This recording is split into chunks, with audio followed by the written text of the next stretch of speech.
Hi dears, എല്ലാവർക്കും പുതിയ വീഡിയോയിലേക്ക് സ്വാഗതം. അപ്പോൾ ഇന്ന് നമ്മൾ ചെയ്യണത് കുക്കിങ്ങോ ഗാർഡനിങ്ങോ ഒന്നുമുള്ള വീഡിയോയല്ല കേട്ടോ. അപ്പോൾ ഈ പൂക്കളും ചെടികളൊക്കെ കാണുമ്പോൾ അതൊന്നുമല്ല ഞാൻ പറയാൻ പോണത്. ഇന്ന് വേറൊരു കാര്യമാണ്, നിങ്ങളോട് ഇതുവരെ ഞാൻ പറയാത്ത കാര്യമാണ്. അതായത് 2 വർഷം മുമ്പ്, 2 വർഷമല്ല 2.5 വർഷങ്ങൾക്ക് മുമ്പ് എൻ്റെ കാലിൽ പൊള്ളൽ സംഭവിച്ചിട്ടുണ്ടായി. അപ്പോൾ അതിൻ്റെ വീഡിയോസ് എൻ്റെ കയ്യിലുണ്ട്. അപ്പോൾ ആദ്യം തന്നെ അതൊക്കെ കണ്ട് നിങ്ങൾ പേടിക്കണ്ടെന്ന് വിചാരിച്ചിട്ട് ഞാൻ കുറച്ച് പൂക്കളൊക്കെ കാണിക്കണതാട്ടോ. അപ്പോൾ അന്ന് നമുക്ക് ചാനലൊക്കെ ഉണ്ട്, പക്ഷെ ഞാൻ ഇതുവരെയും അതൊന്നും ആരോടും പറഞ്ഞിട്ടില്ല, വീഡിയോ എടുത്തിട്ടില്ല, കാണിച്ചിട്ടില്ല.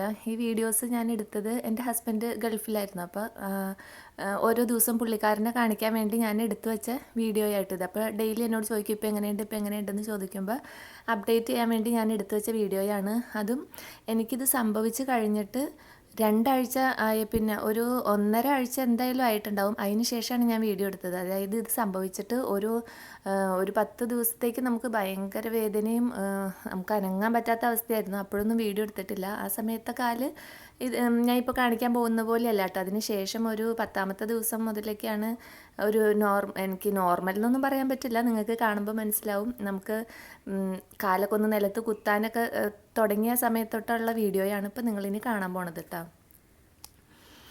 അപ്പോൾ എന്താ സംഭവിച്ചതെന്ന് വെച്ച് കഴിഞ്ഞാൽ, ഞാൻ ചോറ് വെന്ത് കഴിഞ്ഞപ്പോൾ അത് വാർക്കാനായിട്ട് നമ്മൾ വാർക്കണ കല്ലുണ്ടല്ലോ, അതിലേക്ക് ഇങ്ങനെ ചെരിച്ച് കലം എടുത്തിട്ട് പോയതാണ്. നമ്മുടെ കഞ്ഞിക്കലം എടുത്തിട്ട് വാർക്കണ കലത്തിൻ്റെ മുകളിലേക്ക് വെക്കാനായിട്ട് കൊണ്ടുപോയ സമയത്ത് ആ കഞ്ഞിക്കലം അങ്ങനെ തന്നെ മറിഞ്ഞിട്ട് താഴേക്ക് ചാടി, എന്നിട്ട് അതെൻ്റെ കാലിലേക്ക് വീണതാണ് സംഭവിച്ചത്. അപ്പോൾ എന്താണെന്ന് വെച്ച് കഴിഞ്ഞാൽ, കഞ്ഞിയല്ലേ, നമ്മൾ സാധാരണ വെള്ളം ചാടും പോലെയല്ല, കഞ്ഞി വെള്ളത്തിന് കുറച്ചും കൂടി കൊഴുപ്പും കൂടുതലാണ്. അത്രയോ സമയം വെന്തിരിക്കണ സാധനമാണല്ലോ, അത് നന്നായിട്ട് കാലിൽ ചാടി നല്ലപോലെ പൊള്ളലും കിട്ടിയിട്ടോ. അപ്പോൾ ഇനി ഇത് ഞാനിങ്ങനെ ഒരു സെൻറ്റിമെൻറ്റ്സ് പറയാനല്ല, ഇങ്ങനെ ആർക്കെങ്കിലും സംഭവിച്ചാൽ എന്താ ചെയ്യേണ്ടതെന്ന് പറയാൻ വേണ്ടിയിട്ടാണ് ഞാൻ ഈ വീഡിയോ ഇട്ടത്. അതായത് നമുക്കിതുപോലുള്ള എന്ത് ആപത്തുകൾ സംഭവിച്ചാലും, ഇപ്പോൾ പൊള്ളലെന്നല്ല, ഏതൊരു അപകടം സംഭവിച്ചാലും ആദ്യം തന്നെ നമ്മൾ ചെയ്യേണ്ട ചികിത്സ അതിനെ പേടിക്കാതിരിക്കുക എന്നുള്ളതാട്ടോ. കാരണം നമുക്ക് പേടിയൊക്കെ തോന്നും. ഇതാണ് ഞാൻ ഉപയോഗിച്ച മരുന്ന്. അപ്പോൾ ഇതൊരു ഒറ്റമൂലിയാണ്. ഒരു വൈദ്യർ അവരുടെ വീട്ടിൽ ഉണ്ടാക്കിയിട്ട് കൊടുക്കണതാണ്. ഇത് നമുക്ക് പുറത്തുനിന്നൊന്നും വാങ്ങാനൊന്നും കിട്ടില്ല, അവിടെ തന്നെ പോയാലാണത് കിട്ടുള്ളൂ.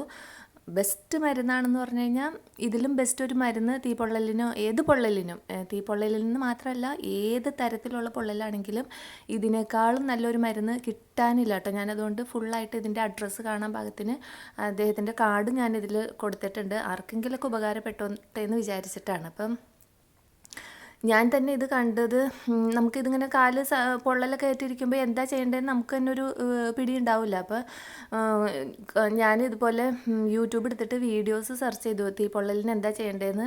അങ്ങനെ സെർച്ച് ചെയ്തു പല പല മരുന്നുകളും പല കാര്യങ്ങളൊക്കെ കണ്ടു കേട്ടോ. പക്ഷേ നമ്മൾ ഈ വയ്യാണ്ടിരിക്കണം, നമ്മൾ തന്നെ വേണ്ട ഇതൊക്കെ ചെയ്യാൻ. അപ്പോൾ ഞാൻ നോക്കുമ്പോൾ അങ്ങനെ സ്ക്രോൾ ചെയ്ത് നമുക്ക് അതുമായിട്ട് റിലേറ്റ് ചെയ്ത കുറേ വീഡിയോസ് വരുമല്ലോ. അപ്പോൾ ഒരു കുട്ടി ഇട്ട വീഡിയോ കണ്ടിട്ടാണ് ഞാനിത് മനസ്സിലാക്കിയത്.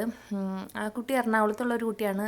പുള്ളിക്കാരിയുടെ കയ്യിന് എന്തോ പൊള്ളൽ പറ്റിയപ്പോൾ അവരുടെ ഹോസ്പിറ്റലിലൊക്കെ പോയി, എന്നിട്ട് അത് കെട്ടി അടച്ച് വീർത്തിട്ട് ഹോസ്പിറ്റലിൽ അവർ ബാൻഡേജോ അങ്ങനത്തെ എന്തൊക്കെയോ ഒട്ടിച്ചൊക്കെ വിട്ടു. പക്ഷേ അത് ആകെ അടച്ച് വീർത്ത് നാശമായി. അങ്ങനെ ഇരുന്നപ്പോൾ അവരുടെ ഫ്ലാറ്റിൻ്റെ അടുത്ത ഫ്ലാറ്റിൽ ഒരു ചേച്ചി പറഞ്ഞു കൊടുത്തതാണെന്ന് പറഞ്ഞിട്ട് അവരിവിടെ വന്ന് ഈ മരുന്ന് വാങ്ങി തേച്ച പിന്നെയാണ് അത് മാറിയതെന്ന് പറഞ്ഞിട്ട് ആ കുട്ടി വീഡിയോ ഇട്ടത് കൊണ്ടാണ്, ആ വീഡിയോ കണ്ടതുകൊണ്ട് ഞാനും രക്ഷപ്പെട്ടു കേട്ടോ. കാരണം ഈ സ്ഥലം പറഞ്ഞു വരുമ്പോൾ എൻ്റെ വീടിൻ്റെ തൊട്ടടുത്തുള്ള സ്ഥലമാണ്. അതായത് ഒരുപാട് ദൂരമൊന്നുമില്ല പോകാനായിട്ട്. പക്ഷേ എനിക്കറിയില്ലായിരുന്നു ഇത് ഇങ്ങനെ സംഭവിച്ചു കഴിഞ്ഞ് ഞാൻ ഈ മരുന്ന് വാങ്ങിയിട്ട് വന്ന പിന്നെ എല്ലാവരും, നമ്മുടെ ചുറ്റുവട്ടത്തുള്ളവരും അയൽപക്കത്തുള്ളവരും എൻ്റെ വീട്ടിലുള്ളവരും സ്വന്തക്കാരെല്ലാവരും അവിടെ പോയിട്ടുണ്ട്.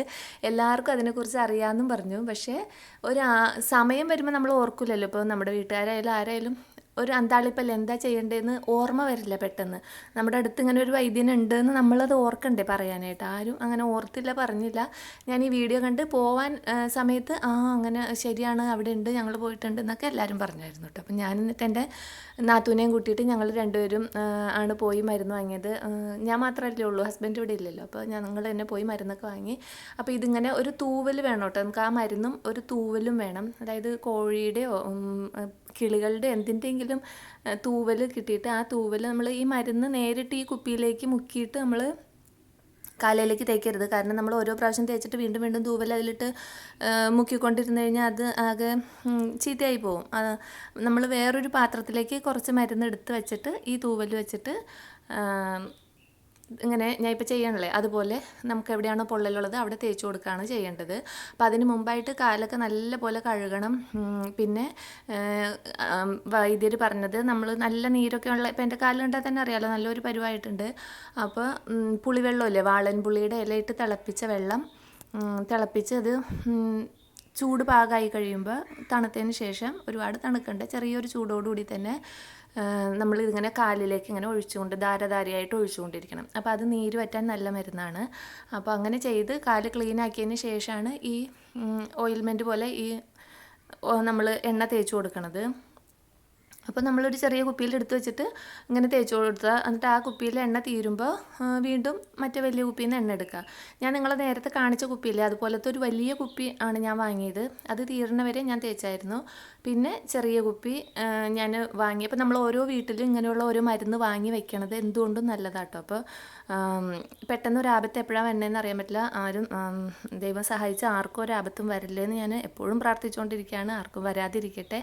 ആർക്കെങ്കിലും വന്നിട്ടുള്ളവർ ഈ വീഡിയോ കാണുന്നുണ്ടെങ്കിൽ അവർക്ക് ഉപകാരപ്പെട്ടോട്ടെ എന്ന് വിചാരിച്ചാട്ടോ ഞാനിപ്പോൾ നിങ്ങളുടെ ഇവിടെ വന്ന് വാങ്ങാൻ പറ്റണ ദൂരങ്ങളിലുള്ളവരാണല്ല, നിങ്ങളുടെ റിലേറ്റീവ്സ് ആരെങ്കിലും ഈ പരിസരത്തൊക്കെ ഉണ്ടെങ്കിൽ നിങ്ങൾക്ക് പറഞ്ഞ് ആ മരുന്ന് വാങ്ങി നിങ്ങൾക്ക് തേച്ചാൽ മതി, വേറെ ഒന്നുമില്ല. പിന്നെ വലിയ പൊള്ളലൊക്കെ ആണെങ്കിൽ വൈദ്യരുടെ അടുത്ത് ചെന്നാൽ അവിടെ കിടത്തി ചികിത്സിക്കുന്നുണ്ട്.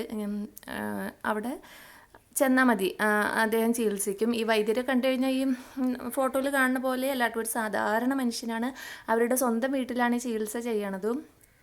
നമുക്ക് എപ്പോൾ വേണമെങ്കിലും പോവാം. ഞായറാഴ്ച മാത്രം ഉച്ചവരെ അവധിയാണെന്ന് തോന്നുന്നു. അപ്പോൾ അത് ഞാൻ ആ കാർഡിൽ നിങ്ങൾക്ക് വായിച്ചാൽ മനസ്സിലാവും.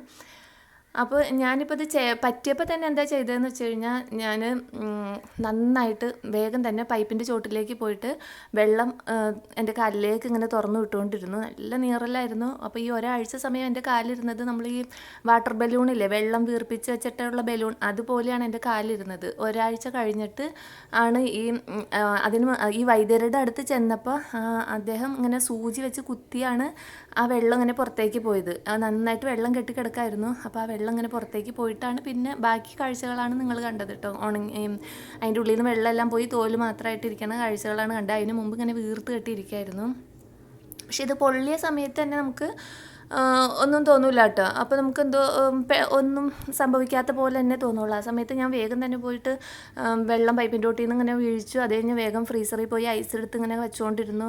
പിന്നെ ഐസ് വാട്ടർ, നല്ല പുകച്ചിലാണ്, അപ്പോൾ ഐസ് വാട്ടർ വെച്ചുകൊണ്ടിരുന്നു. പിന്നെ നമ്മുടെ ബെഡിൽ ചെന്നിട്ട് തലങ്ങണിയിൽ കാല് പൊക്കി വെച്ചിട്ട് നമ്മുടെ സീലിംഗ് മറ്റേ ടേബിൾ ഫാൻ ഉണ്ടല്ലോ, അത് നേരെ എൻ്റെ കാലിലേക്ക് വരാൻ പാകത്തിന് ഇങ്ങനെ കാറ്റടിപ്പിച്ചുകൊണ്ടിരുന്നു. അങ്ങനെ കുറേ എന്നെക്കൊണ്ട് പറ്റണതൊക്കെ ഞാൻ ചെയ്തു. പിന്നെ ഞാൻ ചെയ്ത വേറൊരു കാര്യം എന്താണെന്ന് വെച്ച് കഴിഞ്ഞാൽ, 2 ദിവസം കഴിഞ്ഞ് 2-3 ദിവസം കണ്ട് കഴിഞ്ഞിട്ടാണ് ഞാൻ ഈ വൈദ്യരുടെ അടുത്ത് പോയത് കേട്ടോ. അപ്പോൾ അതുവരെ ഞാൻ ചെയ്തത്, എൻ്റെ അടുത്ത് മുറിവെണ്ണ ഇരിപ്പുണ്ടായിട്ടോ. നമ്മൾ വൈദ്യശാലയിൽ നിന്നൊക്കെ വാങ്ങണ മുറിവെണ്ണ ഉണ്ടല്ലോ, ഈ മുറിവിനൊക്കെ വാങ്ങണേ, ആ എണ്ണ ഞാൻ തേച്ചായിരുന്നു. അതും നല്ലൊരു മരുന്ന് തന്നെയാണെന്ന് എനിക്ക് മനസ്സിലായി. കാരണം എനിക്ക് പഴുക്കോ കാര്യങ്ങളോ ഒന്നും ഉണ്ടായില്ല. ഞാൻ ആ മുറിവെണ്ണയാണ് ആ 2 ദിവസം തേച്ച് കൊടുത്തുകൊണ്ടിരുന്നത്.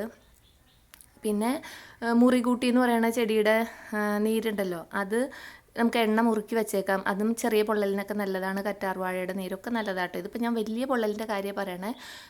സഹിക്കാൻ പാടില്ലാത്ത വലിയ അസ്വസ്ഥതകളുള്ള പൊള്ളലുള്ളവർ തീർച്ചയായിട്ടും ഈ വൈദ്യരുടെ അടുത്ത് ചെന്നാൽ മതി. നമ്മൾ ഹോസ്പിറ്റലിലൊക്കെ പോയി കഴിഞ്ഞ് കഴിഞ്ഞാൽ അവർ മൊത്തം മരുന്നൊക്കെ വെച്ച് കെട്ടി ആകെ പഞ്ഞിയും ഇതൊക്കെ വെച്ച് ഇങ്ങനെ കെട്ടി വെച്ചേക്കും. അതെന്നിട്ട് അങ്ങോട്ട് അതിനകത്തേക്ക് കാറ്റൊന്നും കയറാതെ വീർത്ത് ആകെ നാശമായി ആകെ ഒരു പരുവവും തന്നെയല്ല, അതിൻ്റെ അടയാളവും പോവില്ല കേട്ടോ. എനിക്കിത് പറ്റിയിട്ടുണ്ട്. എൻ്റെ കയ്യിൽ ഇപ്പോഴും ഒരു അടയാളമുണ്ട്. ഞാൻ 3ാം ക്ലാസ്സിൽ പഠിക്കുമ്പോൾ എനിക്ക് ചെറിയൊരു ആക്സിഡൻറ്റ് ഉണ്ടായിട്ട് എൻ്റെ കയ്യിൽ സ്കൂട്ടറിൻ്റെ സൈലൻസറിൻ്റെ അവിടെ പോയി കൈ പൊള്ളിയിട്ട് ആ അടയാളം 3ാം ക്ലാസ്സിൽ വെച്ചുള്ളത് ഇന്നും എൻ്റെ കയ്യിലുണ്ട് കേട്ടോ. ആ അടയാളം പോയിട്ടില്ല. അപ്പോൾ അതുപോലെ ആവും എൻ്റെ കാലം എന്ന് എനിക്ക് നല്ല പേടിയുണ്ടായി. പക്ഷേ ഇങ്ങനെയുള്ള മനുഷ്യരെ ഇവർക്കൊക്കെ ദീർഘായുസ് കൊടുക്കട്ടെ എന്ന് ഞാൻ എന്നും പ്രാർത്ഥിക്കും കേട്ടോ ഡോക്ടർക്ക്. അത്ര നല്ല ഇത് തലമുറ കൈമാറി വരുന്ന അവരുടെ ഒരു ഔഷധക്കൂട്ടാണ്. അത് ആർക്കും പറഞ്ഞു കൊടുക്കില്ല. അവരുടെ തലമുറ ഇങ്ങനെ മാറി വന്ന ഒറ്റമൂലിയാണ്. അപ്പോൾ അവർക്കൊക്കെ നല്ല മനുഷ്യരൊക്കെ ഉള്ളതുകൊണ്ടാണ് നമ്മളൊക്കെ എപ്പോഴും ഇങ്ങനെ ഇരിക്കണത്. അവർക്കൊക്കെ ദീർഘായുസ് കിട്ടട്ടെ, ആരോഗ്യം കിട്ടട്ടെ എന്ന് പ്രാർത്ഥിക്കുകയാണ്. അപ്പോൾ ഇതുപോലെ ആർക്കെങ്കിലും ഈ വീഡിയോ ഉപകാരപ്പെട്ടോട്ടെ എന്ന് വിചാരിച്ചിട്ട് ഞാൻ ഷെയർ ചെയ്യണ വീഡിയോയാണ്. അപ്പം പേടിക്കേണ്ട ആരും. ആദ്യം തന്നെ നമുക്ക് നമ്മളെ പറഞ്ഞ് മനസ്സിലാക്കാം, എന്തായാലും ഇത് സംഭവിച്ചു പോയി, ഇനി പേടിച്ചിട്ട് കാര്യമില്ലല്ലോ. ഇപ്പോഴത്തെ എൻ്റെ കാലാണ് നിങ്ങൾ കണ്ടുകൊണ്ടിരിക്കുന്നത്. രണ്ട് കാലും ഒരേപോലെ തന്നെയല്ലേ. ഞാൻ പറഞ്ഞില്ലേ എൻ്റെ കൈ ഇതാണ്, ഇടത് കൈക്ക് എനിക്കിങ്ങനെ ഒരു അടയാളം ഉണ്ട് കേട്ടോ. അത് സൂക്ഷിച്ച് നോക്കിയാലാണ്. ഇപ്പോൾ ചെറുപ്പത്തിലായതുകൊണ്ട് തന്നെ കുറേയൊക്കെ മാഞ്ഞു പോയിട്ടുണ്ട്. പക്ഷേ ഇങ്ങനെയൊന്നുമല്ല, ആദ്യം കറുത്ത് എനിക്ക് നാണം ഓർന്നിട്ട് ആരുടെയെങ്കിലുമൊക്കെ നേരെ കൈ കാണിച്ചൊക്കെ കൊടുക്കാൻ. ഇപ്പോൾ ഓക്കെ, കുഴപ്പമില്ല. അപ്പോൾ എൻ്റെ ഇന്നത്തെ വീഡിയോ ഇതാണ്. ആർക്കെങ്കിലുമൊക്കെ ഉപകാരപ്പെടട്ടെ. ബാക്കി വിശേഷങ്ങളുമായിട്ട് പുതിയ വീഡിയോയിൽ വരാം. അതുവരേക്കും എല്ലാവർക്കും നല്ലൊരു ദിവസം ആശംസിക്കുന്നു.